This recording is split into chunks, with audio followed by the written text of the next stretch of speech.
Au début de la paracha Masré, il est écrit « Élé Masré Béné Israël ». Voici l'itinéraire des enfants d'Israël dans le désert. Il est écrit ensuite « Vaïrtov Moshe et Motsaehem les Masrehem ». Moshe inscrivit les départs et les stations Alpi Hachem, sur l'ordre de l'Éternel. Et enfin, il est écrit Ve'ele Masrehem, les Motsaehem, et voici leur station et leur départ. Ce texte que nous venons de lire suscite 4 questions à laquelle nous allons tenter de répondre. Première question. Pourquoi est-il écrit à 2 reprises que les départs et les stations, Et ensuite, dans la même question, pourquoi dans le deuxième hémistiche, il y a eu inversion? Dans le premier hémistiche, il y a écrit, que Moshe a inscrit, Motsaehem, les Masrehem, les départs et les stations. Et dans le deuxième hémistiche, les stations et les départs. Donc, répétition et inversion. Pour répondre à cette question, nous allons donner 3 explications. La première a pour auteur le Maguide de Duvno. Le Maguide de Duvno nous cite une histoire qui va être un machal, une parabole. Il dit que un homme a perdu son épouse et il avait un fils. Cet homme se remarie et le fils est très malheureux dans le nouveau foyer avec sa mère adoptive. Et il se sent étranger et il souffre. Le père espère que lorsque ce fils va être à l'âge de mariage, il pourra quitter le foyer. Et donc, au moment où le fils est en âge de mariage, ce fils qui a souffert, le père, au cours d'un voyage lointain, trouve une fiancée, une kala, digne de son fils. Il revient chercher son fils en lui promettant une kala qui va certainement lui plaire, et ils prennent un fiacre, le père et le fils, vers la maison de la fiancée qui habitait très loin. Au cours de ce long voyage, le fils demande à plusieurs reprises au cocher du fiacre de combien sommes-nous éloignés de la maison de mes parents. Et parallèlement, le père demande au cocher du fiacre combien nous reste-t-il pour arriver à la maison de la kala. Quelle était leur divergence? C'est que le fils, qui a beaucoup souffert, qui a ressenti cette souffrance et qui se sentait étranger dans la maison de ses parents, ne rêvait que de sortir de cette maison, que de partir. Mais même si son père lui a promis une fiancée qui va lui plaire, il ne la connaît pas. Donc, son seul ressenti, c'est la souffrance qu'il a eue et il ne demande qu'à quitter. C'est pour ça qu'il demande sans cesse de combien nous sommes-nous éloignés. Parce que pour lui, l'essentiel, c'était de sortir de ce foyer. Par contre, pour son père. Il veut que son fils retrouve un équilibre, un bonheur. Le but de son père était que ce fils arrive auprès de cette Kala, qu'il s'y sente bien, et donc le but du père, c'était les Masrehem, c'était l'itinéraire, le voyage, et non pas tant la sortie. Et de cette parabole, nous allons transposer à notre paracha Masré. La première partie, c'est Moshe. Il a réécrite, et il est écrit que Moshe a inscrit Motsaehem les Masrehem. Il a inscrit les départs, Motsaehem, les Masrehem, dans le but de Masrehem, dans le but de l'itinéraire qui mènera à la terre d'Israël. Ça, c'est la version de Moshe. Quant au deuxième hémistiche, c'est la version des béné Israël, qui, eux, comme le jeune homme a souffert en Égypte, les béné Israël qui ont souffert en Égypte comme le jeune homme a souffert dans sa famille, chez sa mère adoptive, eh bien, pour les béné Israël, l'essentiel, c'était c'était Motsaehem. C'est pour ça qu'il est écrit Masehem, les Masehem, les Motsaehem.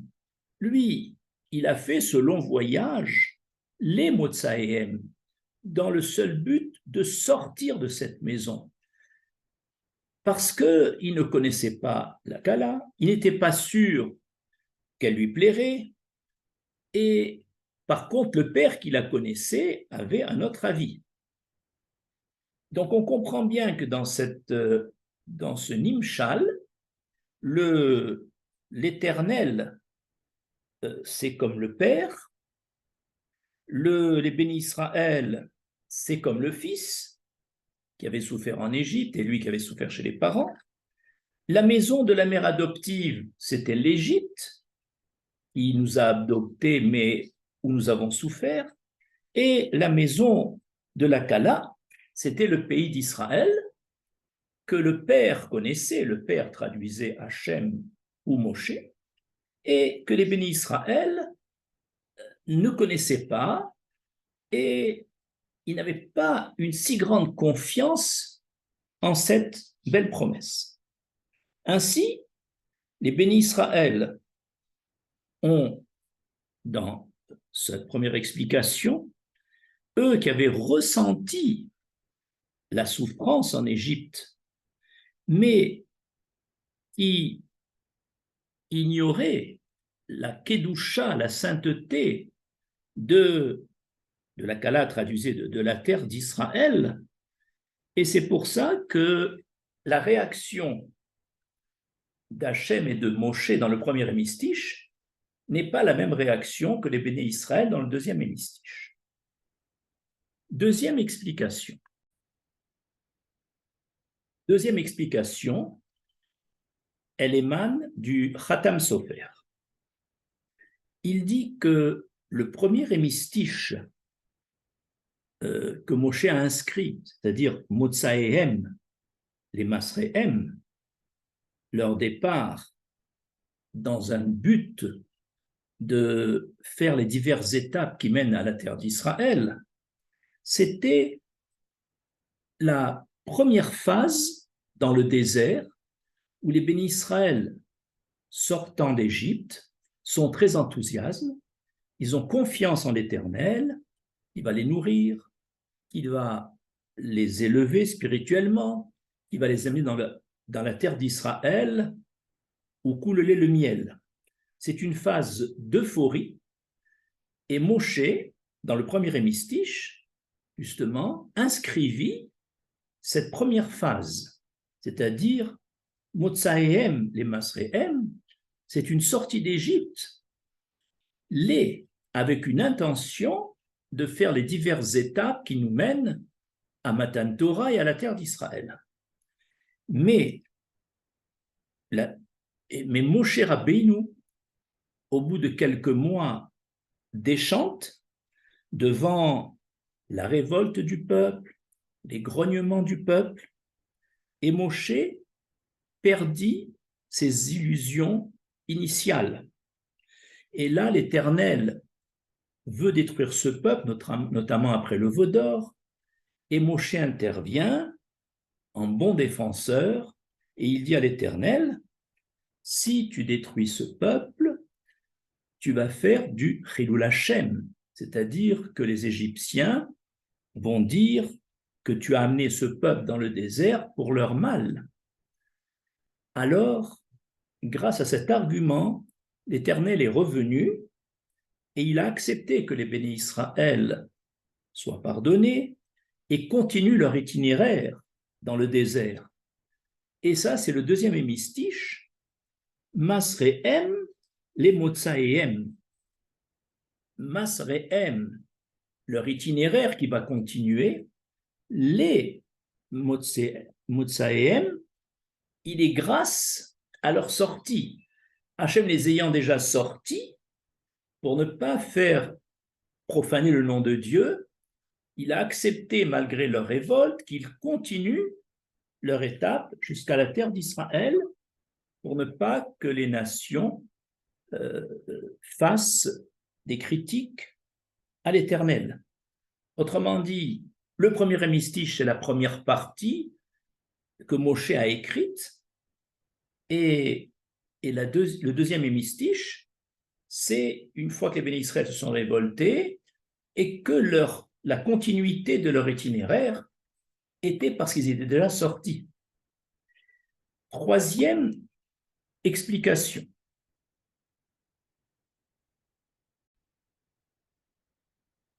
Dans toute phase d'élévation spirituelle, de teshuva et de progrès, il y a deux phases. La première phase, c'est Sur Mera.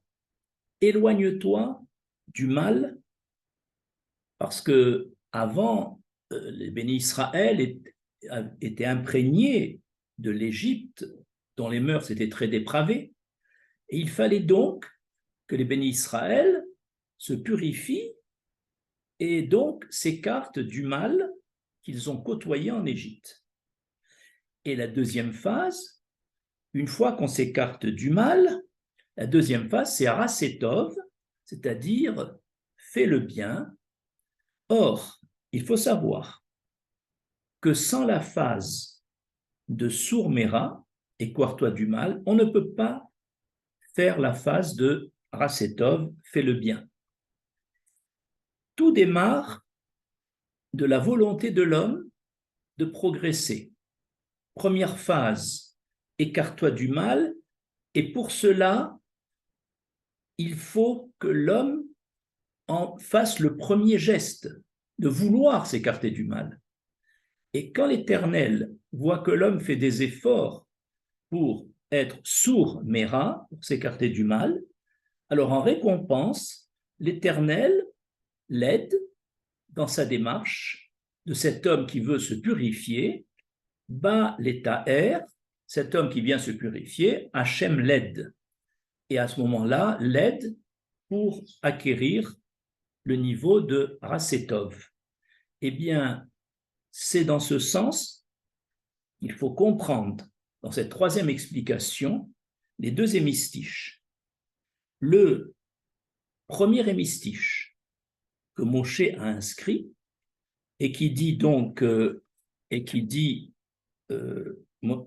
Motsaehem, les Masrahem, ça correspond à la phase de Rasetov.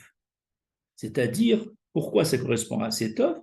Parce que ce sont des sorties de quoi?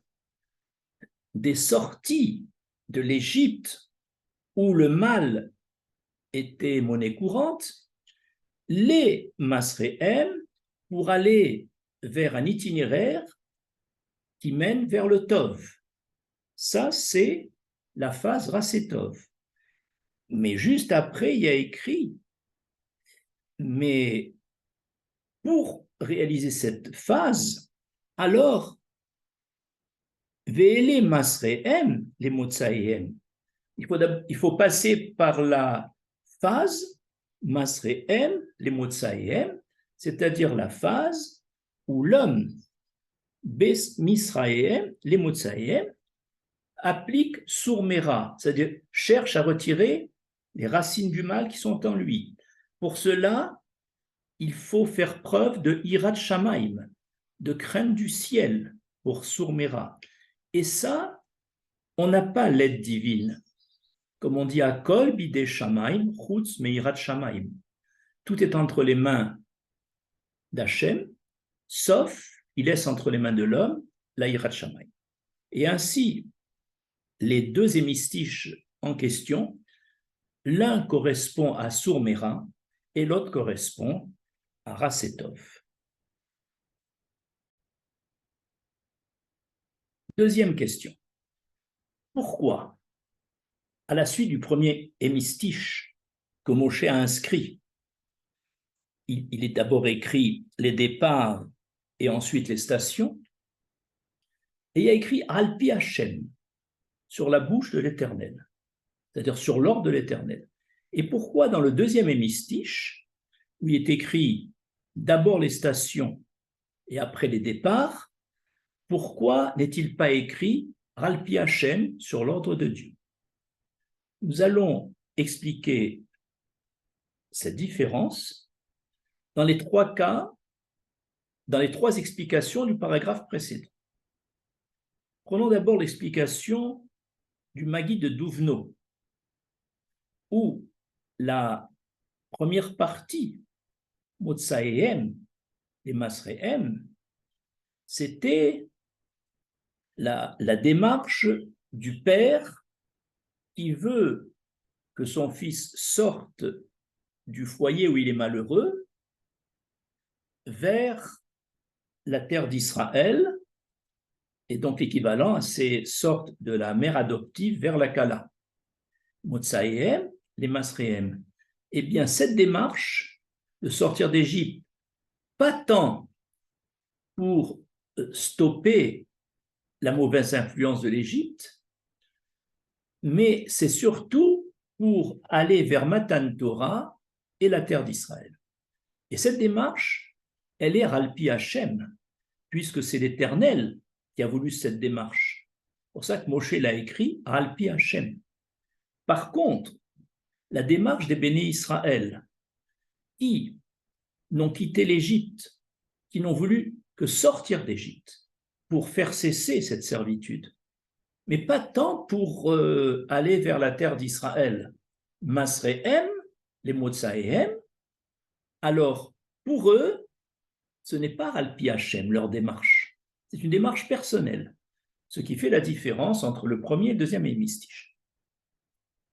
Expliquons encore cette différence de Alpi Hashem dans la deuxième explication, celle du Khatam Sofer. Khatam Sofer avait dit que le premier hémistiche, inscrit par Moshe, c'est-à-dire Motsaïhem, les Masréhem, correspondait à la première période d'Israël. Il sort du désert dans l'euphorie, dans l'enthousiasme, dans la confiance. Et ça, c'est normal que ce soit Alpi Hashem. C'est selon la volonté d'Hachem.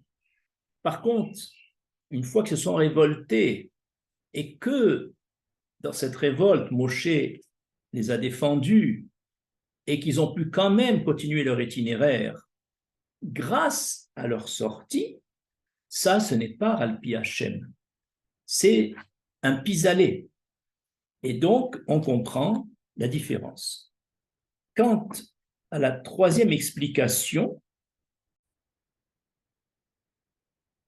dans cette troisième explication, le deuxième hémistiche, c'est-à-dire Masrehem, les Motsaïhem, correspond à Surmera. Or, Surmera, ne peut pas être Alpi Hachem. C'est une démarche personnelle.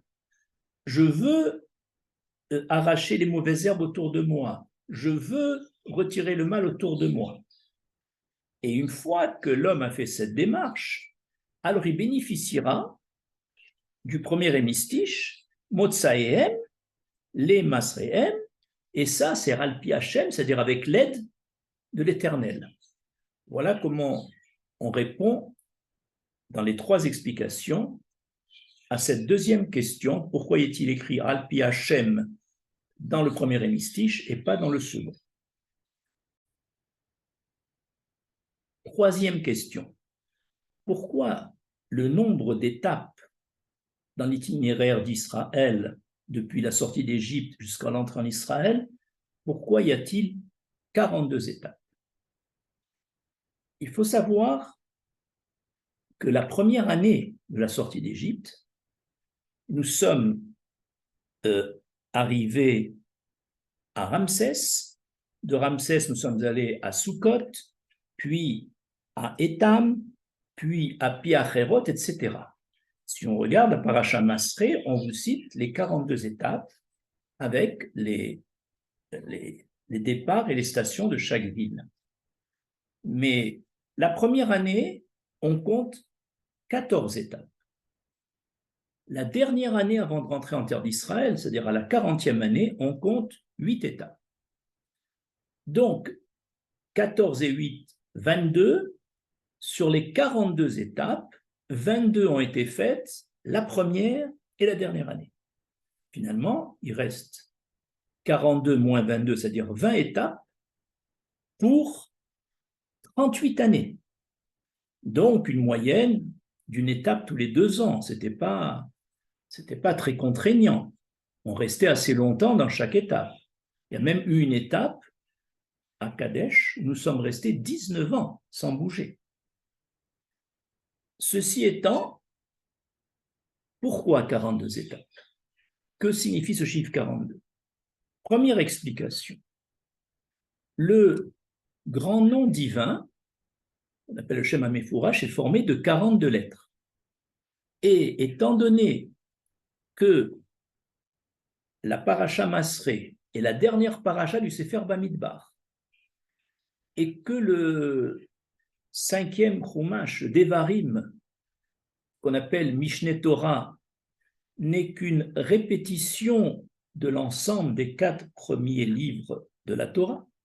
Donc, la fin de la paracha Masré, qui traite des 42 étapes, c'est en fait la signature de l'Éternel par les 42 étapes qui symbolisent les 42 lettres du nom divin, qui est la signature de la fin du Sefer Torah, sauf Devarim. La deuxième explication, pourquoi 42? On retrouve en allusion le nombre de 42 lettres dans ce qu'on appelle Ana Bekoach. Dans ce texte de Ana Bekoach, on retrouve les 42 lettres qui sont en fait un concentré de la lecture d'un texte qui fait allusion au grand nom d'Hachem, 42. Troisième explication, les 42 étapes correspondent aux 42 villes de refuge. Je vous rappelle que lorsqu'il y avait un assassin involontaire qui devait fuir la famille de la victime qui aurait pu se venger, la Torah a prévu 6 villes de refuge au total et 42 villes habitées par des Lévi'im. Les six villes de refuge font allusion aux 6 mots du début du Kriyat Shema, Shema, Israël, Hachem Elokeinu, Hachem Echad. Il marque l'unité d'Hachem. Et là, c'est les 6 correspondant aux 6 villes de refuge. quant au premier paragraphe du Kriyat Shema, Ve'ahavta et Hashem Elokecha, etc., tu aimeras l'Éternel ton Dieu, nous comptons exactement 42 mots associés aux 42 villes de refuge. C'est-à-dire que finalement le Kriyat Shema constitue pour les béné Israël un refuge dans cette profession de foi. Et c'est associé aux 42 étapes que nous avons fait dans le désert. Quatrième et dernière question, quels sont les 3 buts de l'Éternel qui nous a fait errer dans le désert pendant 40 ans?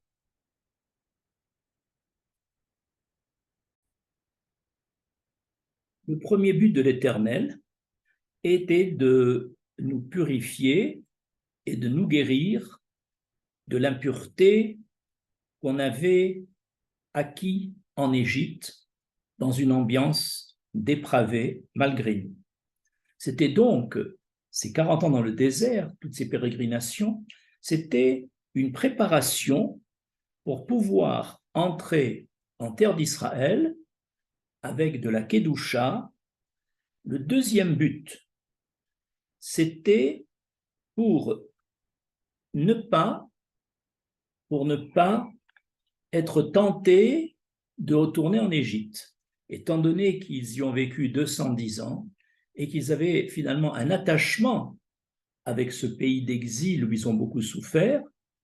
Il fallait couper le cordon ombilical entre l'Égypte et le peuple d'Israël, et cela donc nécessitait un temps beaucoup plus long que le temps nécessaire d'aller d'Égypte en Israël, et donc le deuxième but était un non-retour en Égypte, un phénomène irréversible. Et enfin, le troisième but de ces pérégrinations, c'est que pendant un temps de 40 ans, nous soyons habitués à apprendre la Torah dans une ambiance où on n'avait pas besoin de travailler, puisque la parnassa tombait du ciel, et donc il fallait que nous intégrions en nous cette étude de la Torah dans des conditions les plus favorables, parce que si on nous avait fait rentrer en terre d'Israël tout de suite, on aurait dû et travailler la terre, et en même temps étudier la Torah, et dans cette double fonction, on aurait pu être attiré par le matérialisme et abandonner la Torah, comme beaucoup le font aujourd'hui, malheureusement, et s'adonner au travail, à l'argent, et donc Hachem avait 3 buts pour nous laisser pérégriner dans le désert. Les 3 buts avaient été un point commun, c'était dans un but spirituel. Donc, comme nous étions convalescents, il fallait que nous guérissions de notre impureté, il fallait qu'on ne retourne pas en Égypte, et il fallait nous habituer à l'étude de la Torah. Je vous remercie.